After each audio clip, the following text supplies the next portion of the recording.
Attention all you rule breakers, you misfits and troublemakers, all you free spirits and pioneers, all you visionaries and nonconformists. Everything the establishment has told you is wrong with you is actually what's right with you. You see things others don't. You are hardwired to change the world.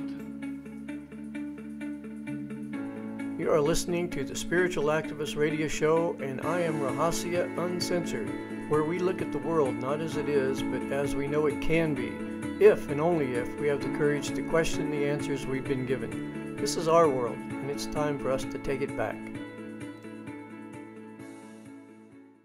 Okay, today we're going to be interviewing Kevin Shipp. He's the author of From the Company of Shadows.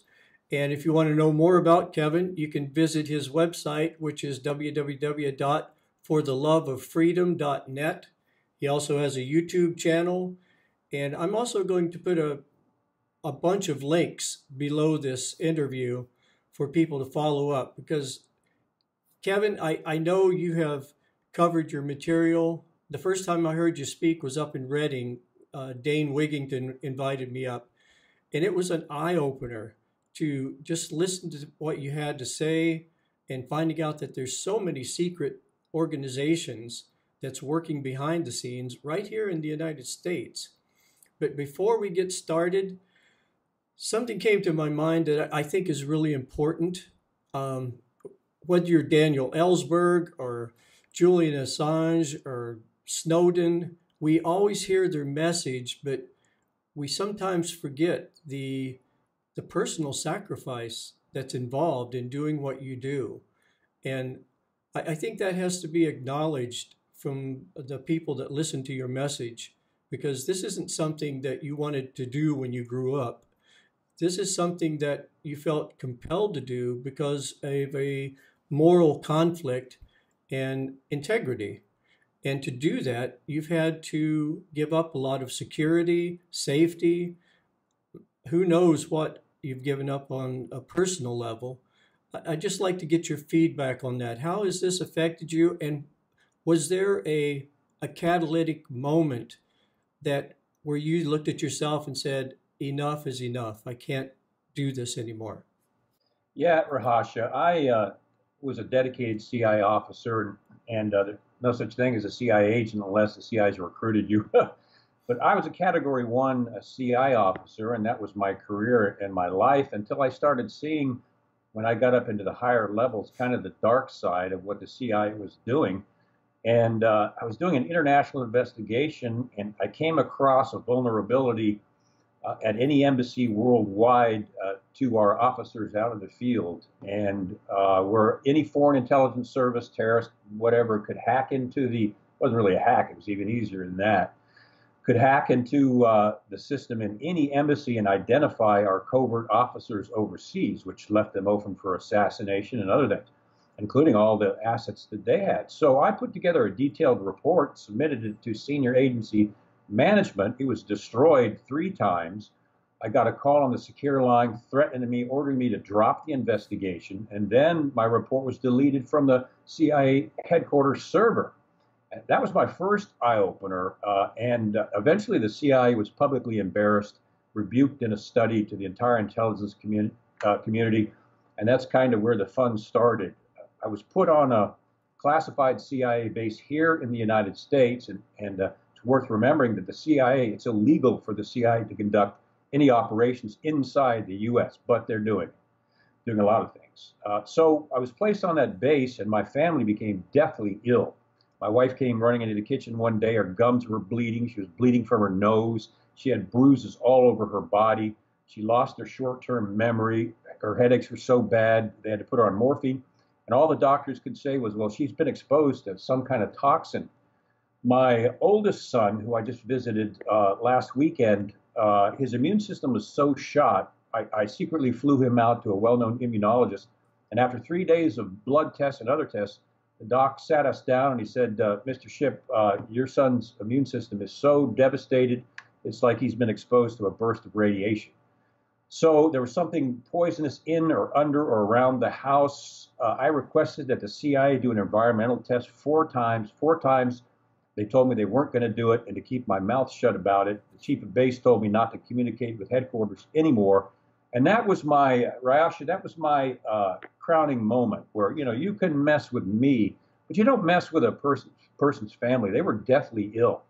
It turns out we found a mustard gas shell in the yard, and that base was known for having buried mustard gas there. So after refusal upon refusal, I finally filed suit against the CIA, collected evidence, doctor's diagnosis, environmental tests of parts of the house without them knowing it. And we were followed on the base. I had affidavits from the guards that they were ordered to follow us. Our house was broken into one evening. I documented that in the reports. And one of the guards told us that the chief of the facility had ordered them to take that out and destroy it. So they started destroying documents. And that's when I began to see, especially after the initial incident, who and what the CIA really is. And we all know the CIA's got blood on its roots going way, way back. The Mockingbird and the Paperclip and the torture program and on and on and on. So it's dirty from its roots. But I saw firsthand that the CIA would go after one of its officers inside the United States and try to destroy him and his family. That's when I filed suit. They hit me with a gag order, but the CIA claimed the gag order was too sensitive for me to see. So they withheld it for 2 years. That's the power of the CIA and the shadow government. They have that kind of power to basically circumvent the Constitution. So 2 years later, I finally got the gag order, and I have this on some of my lectures, speeches. The gag order was so blacked out when we got it, it was almost funny. I still didn't know what I was gagged from saying. It was entrapment. They were trying to get me to say something that was covered by this blacked out gag order and then come and wrap me up. And they've been trying to do things like that for the last 15 years. So the evidence that I had collected was so strong that a federal district judge ordered the CIA to a legal mediated settlement in Washington, D.C. We went to the settlement. I presented my evidence, and I remember the people around the table, their jaws dropped because it was all documented, including the break-in. So after 4 hours of deliberation, the CIA signed a legal mediated settlement. And I have since released all these documents on fortheloveoffreedom.net so people can see the evidence of all this. So we thought it was over, that the CIA had settled. They promised to give us a letter of apology for what they had done, signed the agreement, and I have that agreement out there now too. 3 days later, the CIA contacted my attorney. This is back in the days of George Tenet and John Brennan. The CIA contacted my attorney and told him, if Mr. Shipp doesn't accept a fraction of the settlement, we're going to invoke the state's secrets privilege and we're going to seal all the evidence of the case. And my response, I said, give this response back to them. No, you signed a legal settlement agreement and I expect you to abide by that. 1 week later, the CIA invoked the little-known state's secrets privilege and sealed all my evidence in our case, including from Congress. Our congressman couldn't even get access to it. And then they threatened me with prison if I exposed the evidence to anyone under the state secrets privilege. So and my son is still very ill to this day. So I thought about that good and hard. Number one, about the Constitution and what freedoms we have left. And number two, about what they did to my family.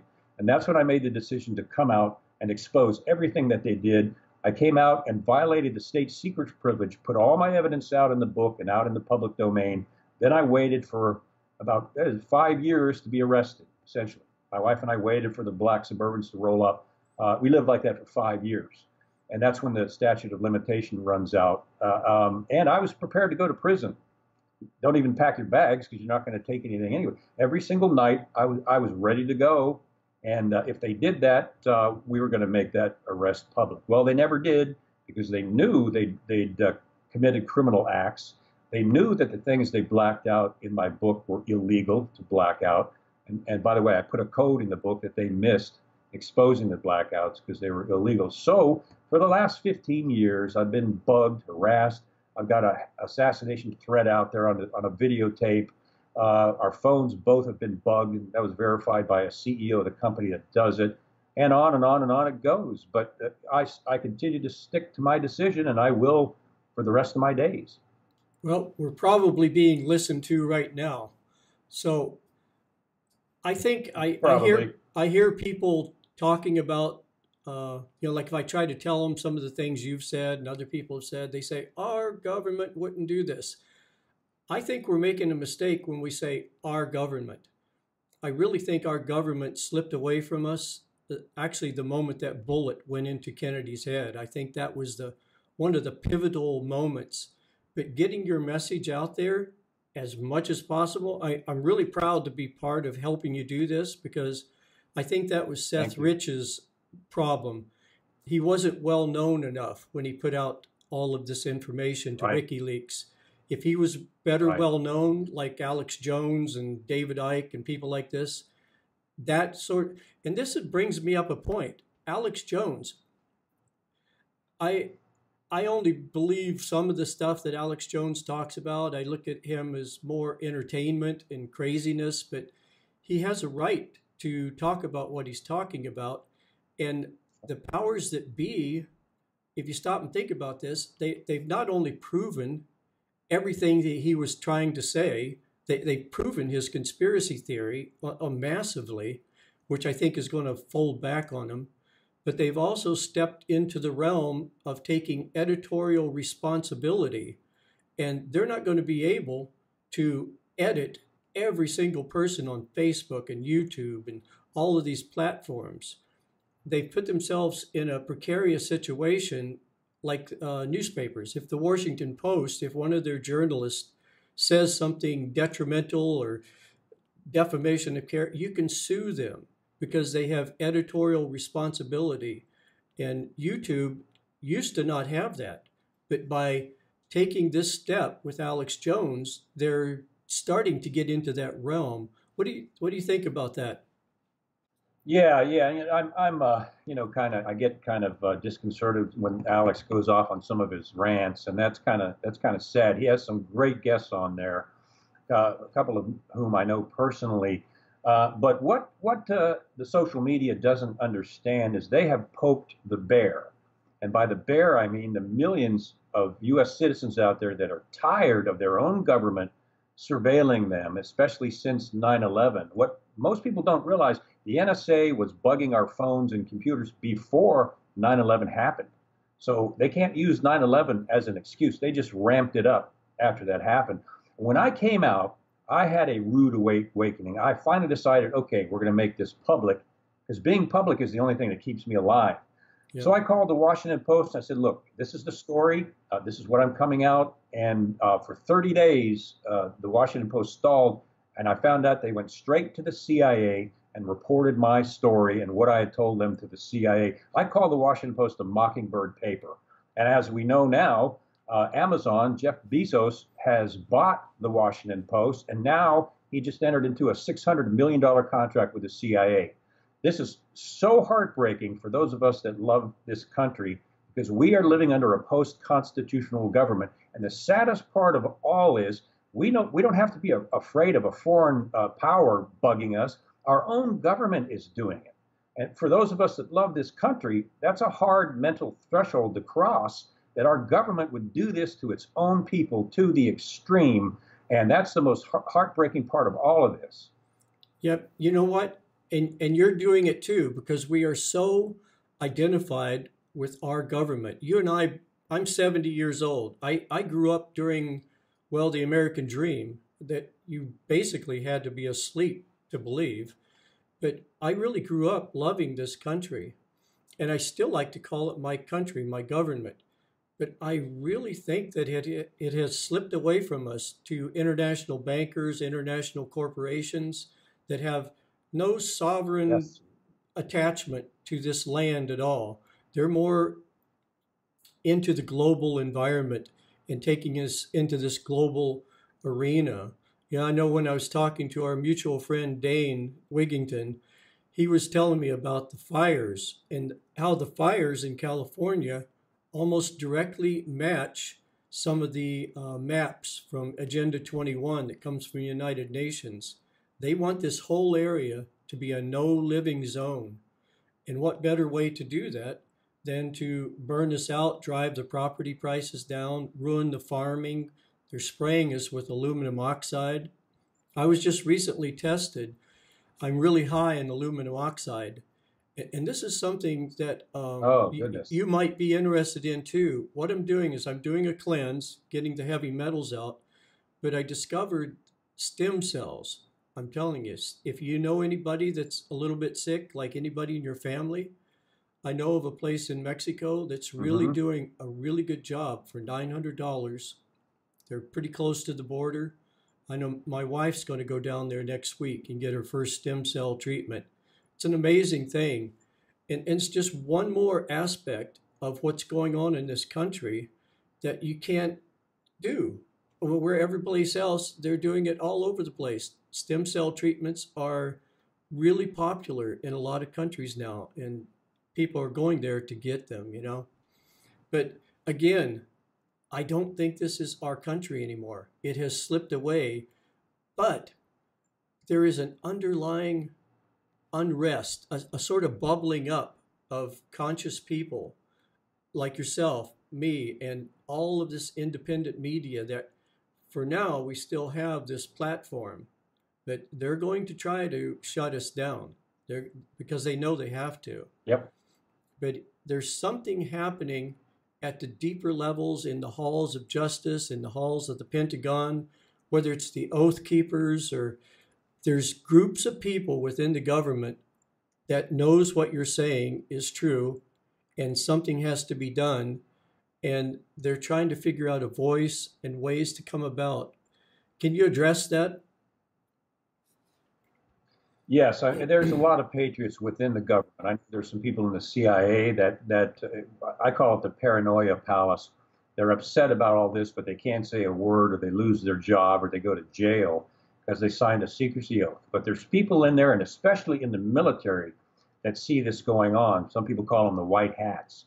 They're in there, and they're kind of bound by what they can say. But I can tell you, if this gets any worse, some of those people are going to act in terms of coming out publicly.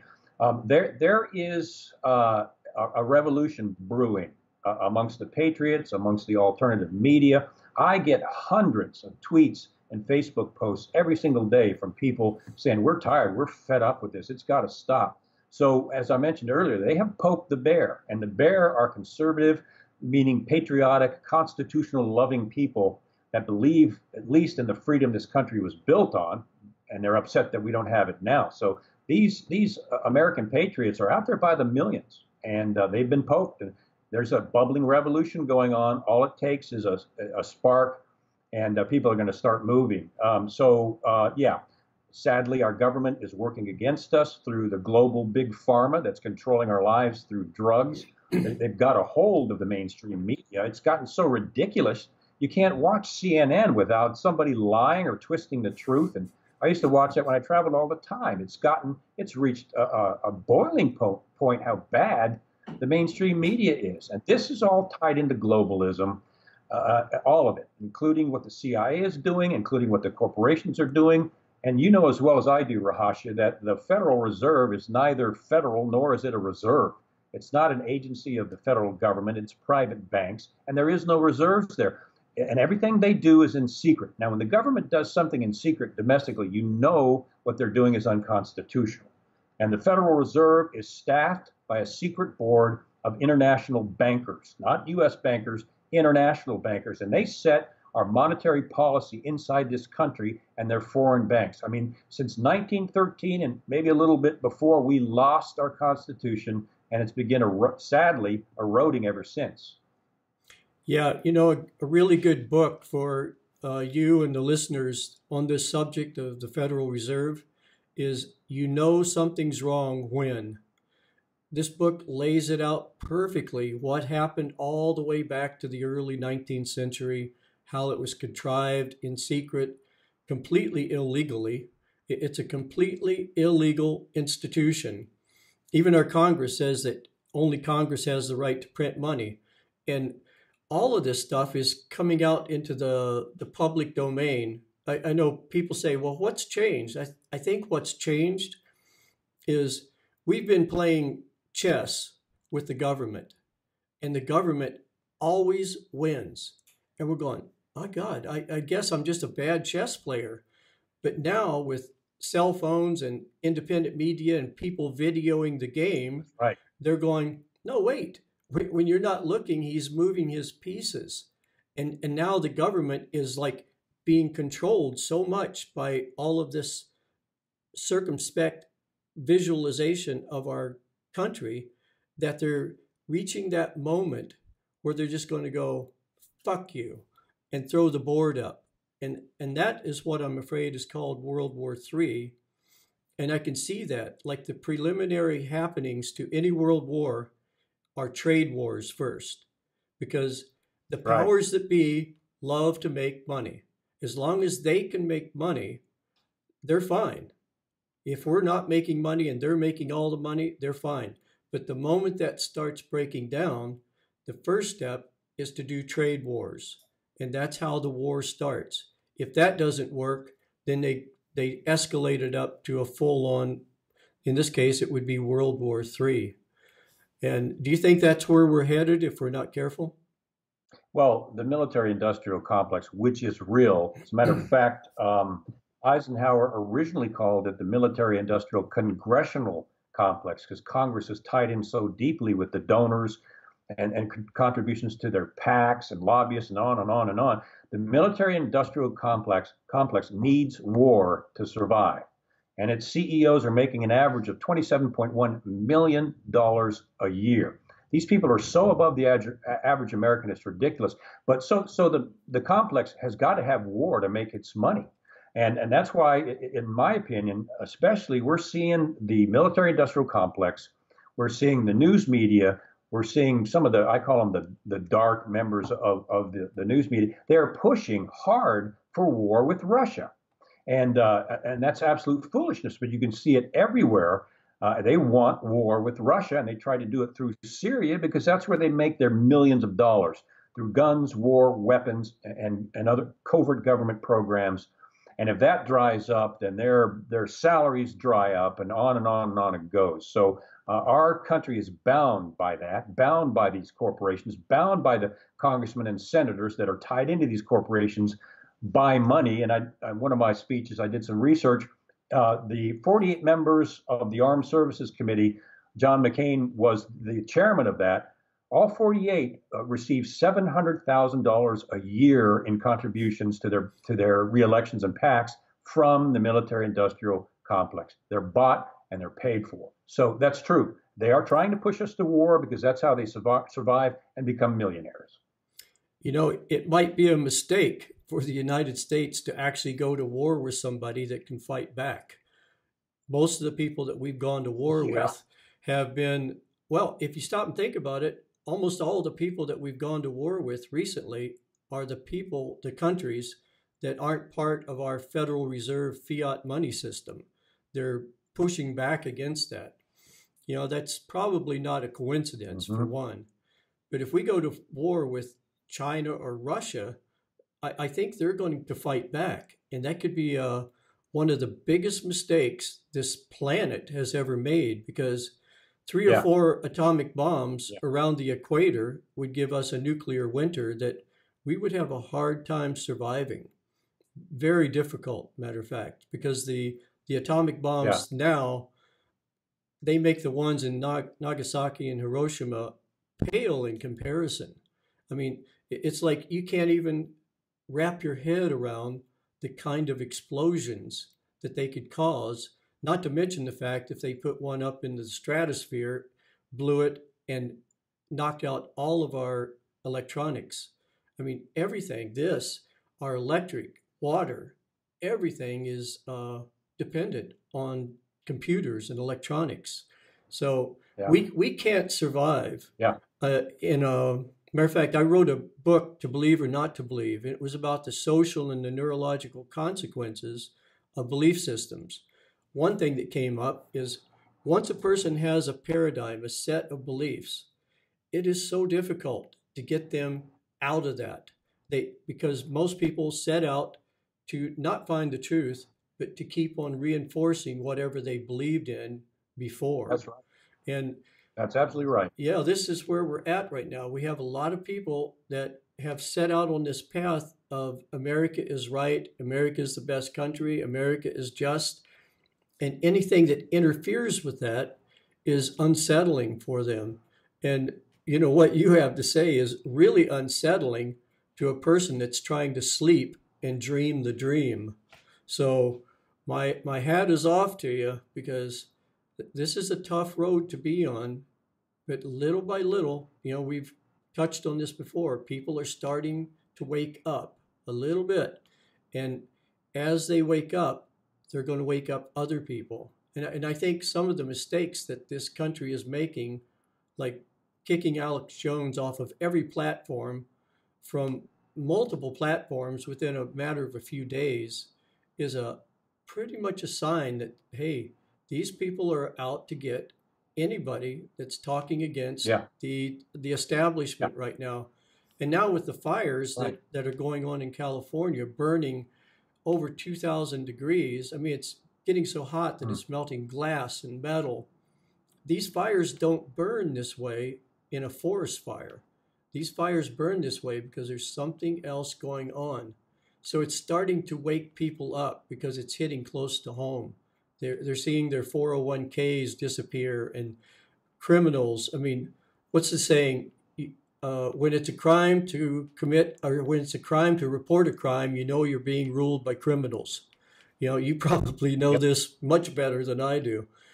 You know, we're at that point now where it's getting more uncomfortable to stay asleep than it is to wake up and deal with the reality at hand. You are so right, Rahashi. It's a mental paradigm that a lot of people cannot cross over. Because when you believe your government is still constitutional, then you feel safe and secure, and you can go about your business of just trying to survive.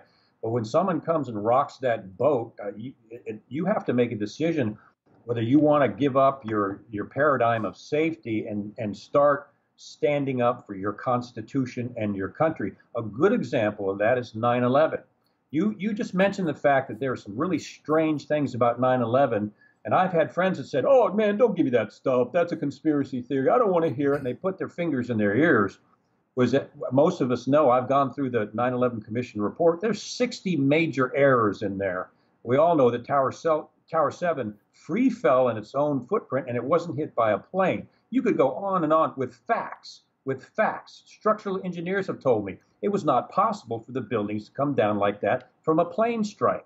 They're designed against it. But my point is, people cannot cross that paradigm, because if you do, I gave this speech or this lecture I was teaching at a university, criminal justice, and I gave this lecture on 9/11, and when we were done, everybody was speechless, including me. It hit everybody that our government was lying to us.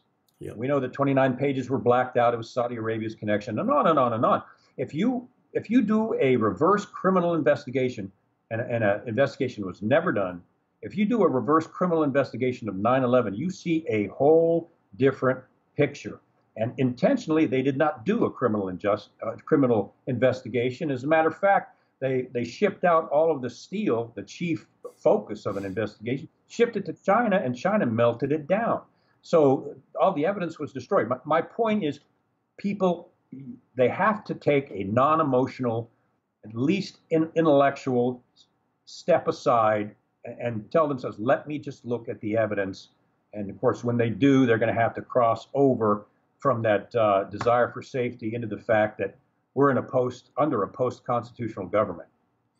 Yeah, I think one of the most probably insane, unbelievable conspiracy theories that you could ever come up with would be what the government told us happened on 9/11.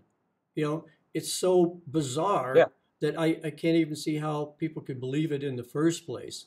But what they did at 9/11, it'd be like if there was a murder in a house down the street, the government rushing in, stealing the body, burning it up, and bulldozing the house. I mean, it's a crime scene. That's not how you do it. Yeah. You get forensics involved, and it should be transparent. But they completely wiped out all of the evidence and shipped it off. And I'm telling you that I don't see how people can't see this sometimes, to be honest with you. It's just that I agree. I think they're being entertained to death. Most There's a large percentage, about 15 to 18% of the people are on pharmaceutical drugs now, which isn't an accident. This is to keep them really subdued. And I don't know if you've ever had too much to do with drugs, but if you take drugs over a series of days, let alone months or years, you're not seeing reality as you should be seeing it. And I see so many people out driving. I used to ride motorcycles all the time. I won't do it anymore because it's too dangerous out there. People are just riding around like crazy. They're not paying attention. And you can see it in their eyes. They're out there. They're not really here. They're in their mind thinking about other stuff, and then they go home and watch the Kardashians and crazy stuff on TV. And it just keeps them completely detached from reality. And Right. And I think a lot of us, we forget, we don't want to admit this maybe, but we forget that the powers that be, they're much smarter than we are.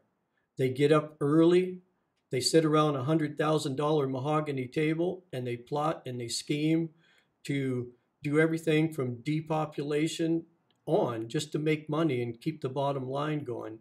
And for you and I to sit here as two human beings thinking, is that even possible? That people, I mean, we're all human beings. How could they do this? Just to make money that they can actually print up. But then that gets into the other realm of it's not really about the money. They have the printing press. What they want is complete control. And if they can have complete control, then they can guide the way they want everything to go. And I really do think that depopulation is part of their plans. They know they have to get this population down to a controllable size, which, being the devil's advocate, I agree with. We have to. The population is going crazy. Resources aren't abundant. We've created a financial system that depends on infinite growth, that is totally dependent on consumerism, which is totally dependent on a finite resources. Those two schemes of things are colliding right now, and it's going to bring everything to a screeching halt. And if I know this, I know they've seen this years ago, and they're working on some way to bring the population down. And this is where conscious people could step in and go, hey, let's start doing this ahead of time. Like if I was in a position of power and a person was on social services, well, God bless them. They need help. But if they're out there having baby after baby after baby, something has to be done. And I agree with Trump. We have to do something about immigration. I mean, look at France and Italy and now Sweden. These countries are imploding. And if we say anything, if we say anything, it's totally different. If a white Anglo-Saxon person says something, we're put in this kind of weird racist kind of a box, where if you're any other race, it seems like you can say anything you want to and it's perfectly okay. But we need to wake up.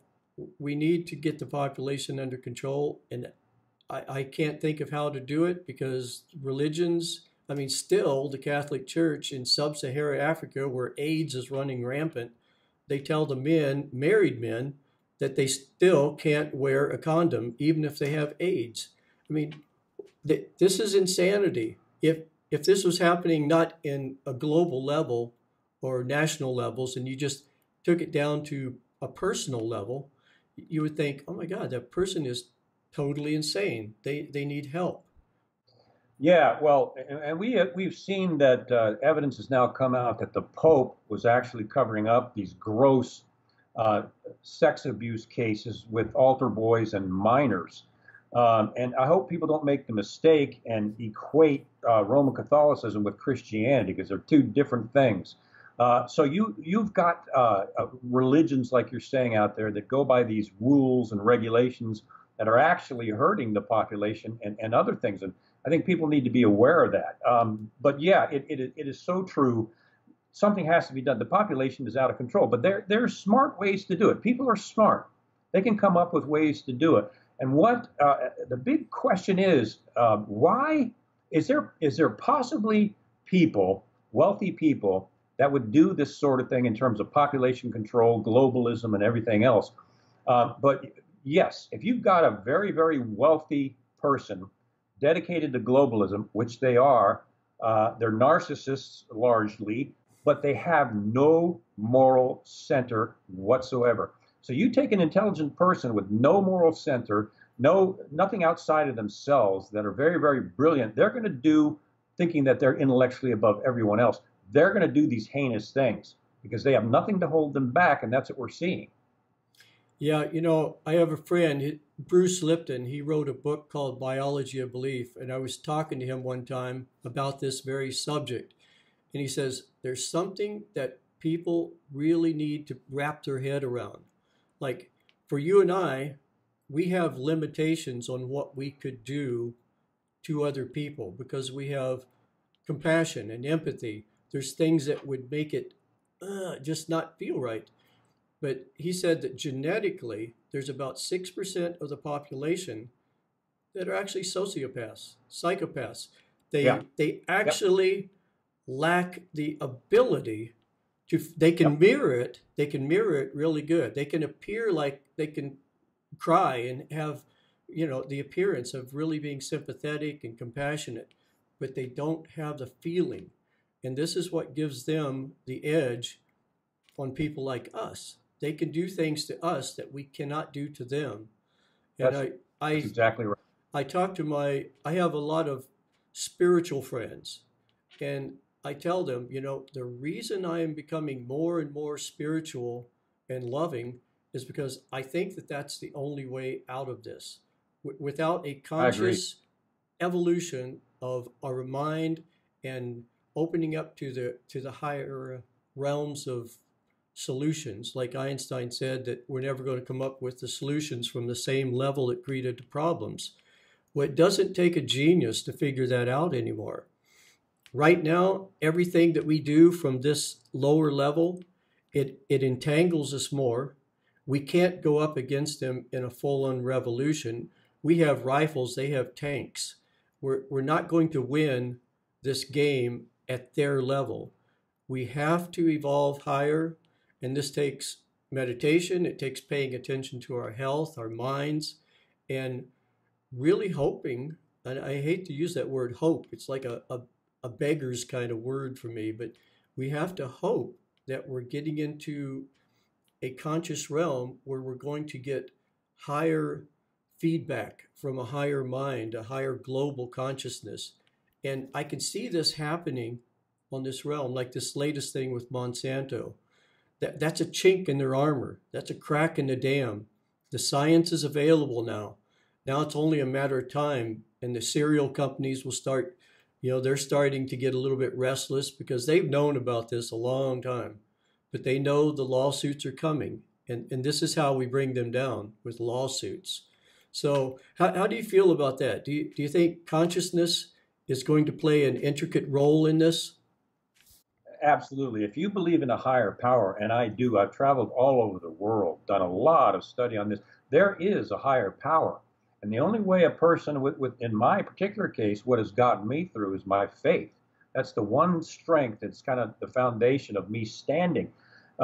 Yeah, there is a higher power. And when somebody believes in that, it dictates a wrong word. It motivates them to have a moral center and a conscience and want to help other people and stand up against these big entities that are injuring people, like the monster Monsanto. So without a doubt, belief in a higher power changes everything for people. Changes their center, their way of life, how they think, changes their morals. They get more concerned about humanity than themselves, and there's no question about that. You know, I really like this interview because this interview is exactly what I wanted it to be. It's more like a conversation between two guys that really care about life, care about the country and other people. And that's an important aspect. I'm going to ask you one more thing. And then after that, I want you to talk about what is really important right now that's going on, any updated information, Hillary, whatever you want to talk about. but I'd like to get your feedback on QAnon. What do you think about QAnon? Well, the Anons are wonderful, patriotic people. There's no question about that. They filmed one of the speeches I did. We went out and had dinner afterwards. Wonderful people. As far as Q goes, I'm on the fence, and maybe I'm naturally suspicious because of my counterintelligence background. What I'm concerned about with Q says a lot of things that people want to hear, and that's fine. But I would say that the jury is still out on that, and I'm on the fence. I'm willing to go either way. But people just need to be concerned, and I'm not saying this is the case with Q, but generally, when the government does a psychological operation, what they will do is they'll put information out there that people really want to hear. And once they got millions of people on board, then they'll throw a fly in the ointment, some crazy thing that makes everybody in the movement look like conspiracy theorists are bad. That's a government psyop. So I just think people need to be careful. They need to continue to analyze Q and everything that Q puts out. So some of the things he's put out have been right on. Some of the things have not. I think Q is more a they than a he. I think it's a group of people. I'm pretty certain of that. So just people need to be cautious. And just as always, they got to examine and analyze everything. Yeah, I agree. There's something, if I was on the other side of the fence, QAnon would be one of the things I'd think about doing. Because one way to keep people asleep is throw them a bone and keep them it's just going to happen. It's just going to happen. It's just going to happen. And it keeps people right on the edge. And then the first thing you know, they implode the whole thing. Then everybody gets confused, depressed, oh no, it's just another, I've been sucked in again. And this, more about disinformation than I do. The best way to put out disinformation is give them the truth and give them the lie, both at the same time. Because of cognitive dissonance, we can't hang on to both of those things in our mind at the same time. And if you keep doing it back and forth and back and forth, eventually, how many people have you met that says, I can't think of this anymore, I can't deal with it, because they have been knocked back and forth, not knowing they're part of a psyops operation to do that very thing. Yep. Tell me what you found out recently that's been happening. What's the most recent thing that you've been finding out? Well, it's shocking, and it's kind of, I think I'm going to get a bumper sticker that says I was talking about the deep state when talking about the deep state wasn't cool. When I first came out, it was a lonely experience. But now it's out there all over the place. I guess now that it's safe, people are talking about the deep state and the shadow government. But we have seen, and I think it's fantastic, the deep state shadow government come out into full view with this corruption with the FBI, writing the false dossier, which is a pack of lies, British MI6 and GCHQ working with our own NSA to spy on American citizens, the National Security Advisor Susan Rice and Samantha Powers, the UN ambassador for the U.S., they unmasked over 300 names of American citizens from NSA surveillance and completely got away with it. Because of the power of secrecy and the walls that they have around them, they were actually spying on the American people. We know that the FBI and CIA had spies within the Trump campaign. This is a president, whatever you think of Donald Trump, this is a presidential campaign. And they put CIA, FBI spies inside the campaign, not to mention the NSA unmasked surveillance. And so we are seeing in full view now, including John Brennan, who was kind of at the center of this whole thing. We are seeing the shadow government come out in full view to the point where most people can't ignore it any longer. And it's going to get worse, and it's going to get uglier, because the shadow government does not want to give up its power. It continues to wield the power of secrecy, which I write about in my book. That is the greatest power they have, to be able to make things secret, and no one can say a thing about it. So that's what we're seeing now, is the gross, I call it in my book, the tyranny of secrecy. We are seeing these people use secrecy as tyrants to block information from we the people, to cover up their illegal activity. And when Congress does demand a document, like the FBI is doing now, they refuse to turn it over to Congress, our representatives. So that's what we're seeing. We're seeing the shadow government and the deep state, which is more the military-industrial complex. We're seeing them gasp and grab onto power, and they're just getting nastier and nastier and nastier. And it's up to we the people to question when something is blacked out or redacted that the government feeds Congress.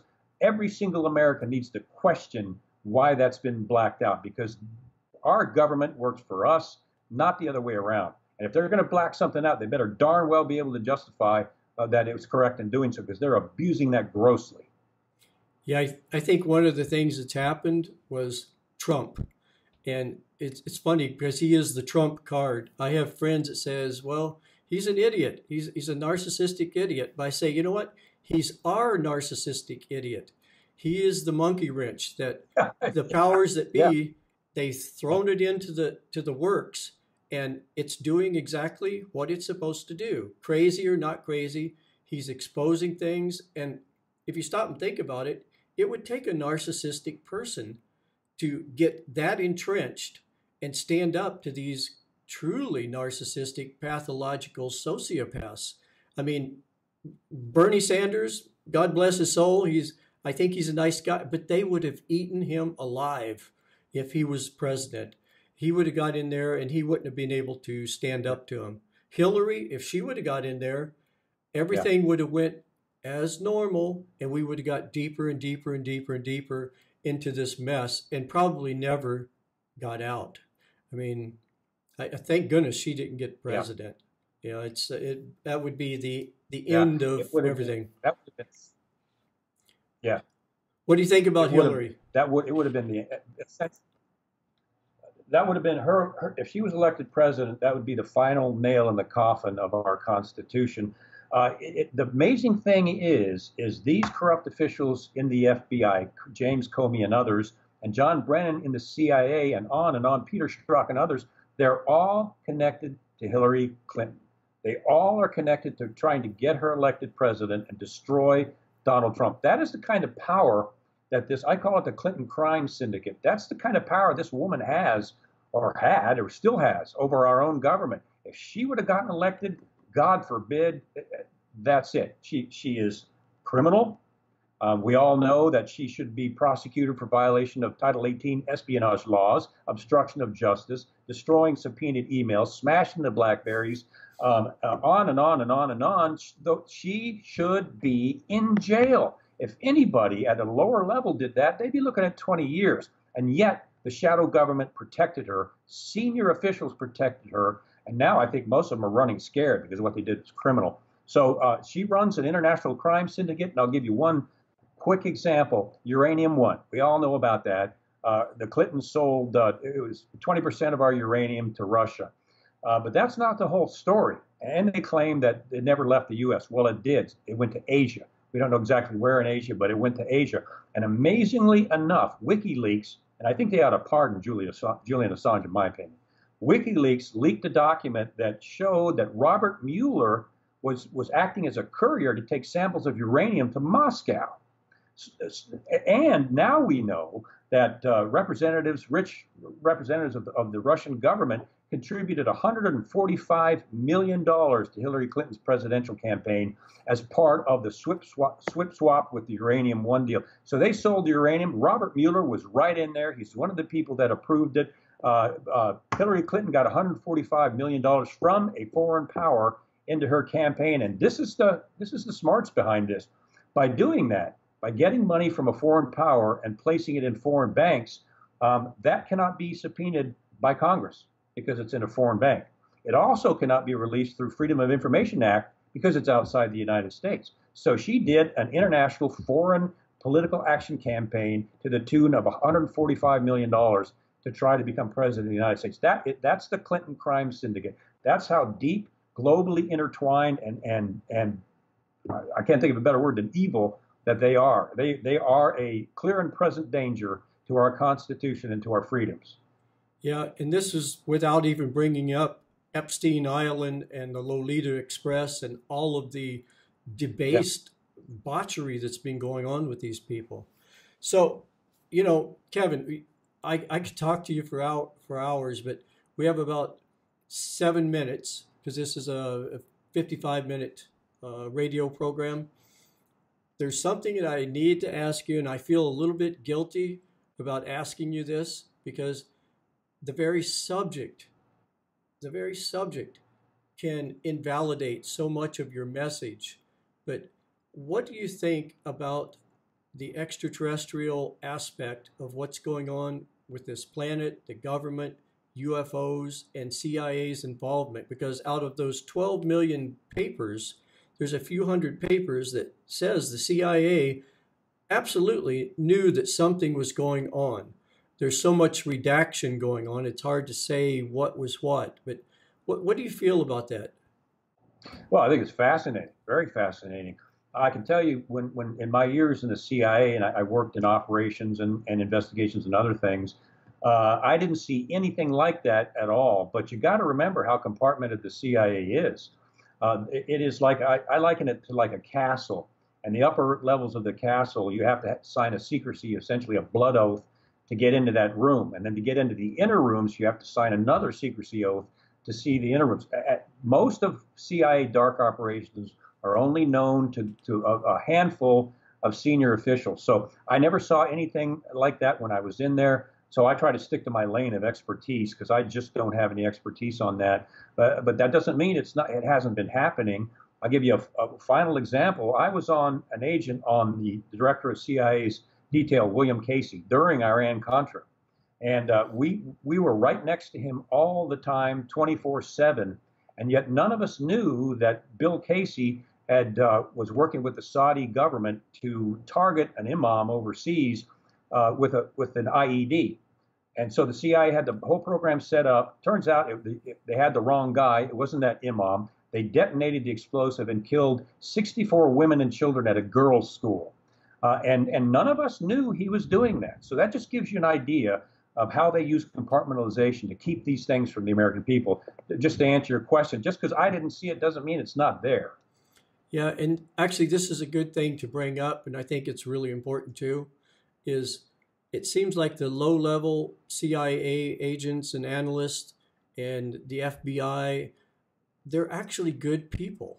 They're out there at least under the impression that they're doing a good thing, and they get involved in this at that level, thinking that they're really important, they're really doing the right thing, and it's little by little that people like you find out what's going on at the higher levels. And I think it's important to acknowledge that, because a lot of CIA agents that would be listening to this, they might be thinking we're talking about the whole CIA conglomeration, and we're not. We're talking about the high levels of the administrative levels that they're not even CIA. They're something else entirely. They're globalists. They're people that walk in and out of revolving doors with government situations and corporations, and they're making millions and millions of dollars. And you probably realize that low-level CIA agents, they don't make a lot of money, and they're really compartmentalized in these little cells to where they don't really know what's going on. And I'd like to acknowledge that, because I have a lot of friends that are in the military or police department. They're really good people, but they don't know what's going on. You know, they do not know what's going on. I was going to do an interview with the police chief here a few years back, and right at the last moment he canceled.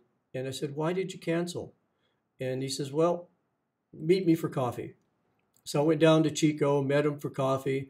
And so I said, why did you cancel? He says, "Well, for one thing, I'm quitting. I can't be a police chief anymore."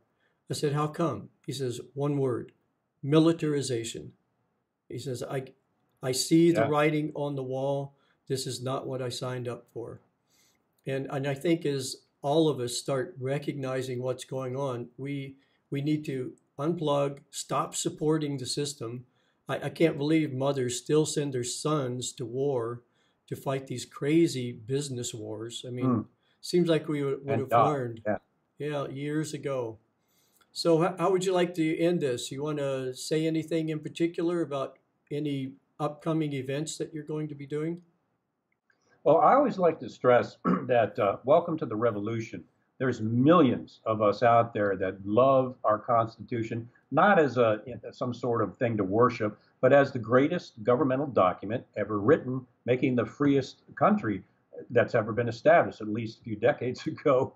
So I want people to understand that there are millions of people out there that feel and think exactly the same way that you and I do, and they're getting active.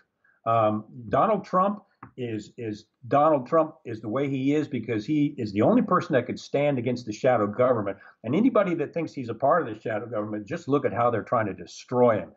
That answers that question. So I want everybody to be encouraged that there are millions. There's a movement. There's a peaceful civil revolution that's starting amongst millions of people. We're all out there, and they'll come out of the woodworks when there's the right flashpoint and start getting active. And many of them are active right now.